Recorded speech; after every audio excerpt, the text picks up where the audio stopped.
Hello guys, good morning. So welcome back to my YouTube channel. This is Otoboy Show.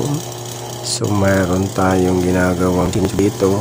Ang issue nito guys, sabi nung may-ari, ayaw daw umandar nung makina at namamatay minsan kahit pag-andar. So meaning to say, aandar siya, diretso patay. So based on my experience guys, kadalasan nito guys, ang sakit nito guys ay spark plug. So kung may compression naman siya at may gasolina, kuryente lang ang kulang. So dito nga guys ay umandar na siya. Hindi ko lang napakita kanina sa inyo yung pagtanggal ng spark plug at yung issue na maluwag lang pala siya dahil minodified nila yung ignition cable.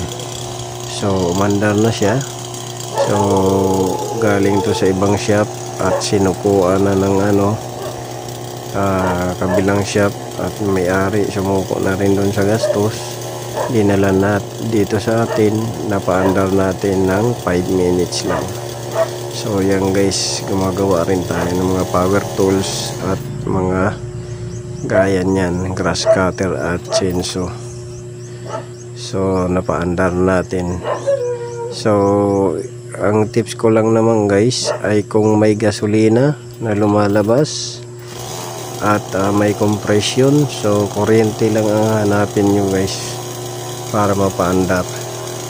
Either ang spark plug maluwag, kundi ang spark plug, ignition coil, putol ang cable at yung ignition nya, mamaya hindi siya naka-ignition or naka-on.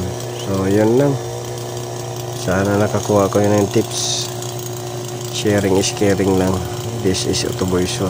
So maraming salamat guys sa pakikinig. Pasensya na kayo kung hindi ko napakita sa inyo yung spark plug na issue nya. So yun lang naman talaga ang issue niya dahil may gasolina. Chinik natin yung carburetor at pasok naman yung gasolina, may compression rin. So kuryente lang ang hinanap natin dito para lumabas. So yun, sana nakatulong to sa mga aspiring mechanic. Gumagawa tayo ng chainsaw, gumagawa tayo grass cutter at power tools. Yun lang, pati hydraulic machine gumagawa tayo. This is Otoboy Show. Maraming salamat. God bless you all.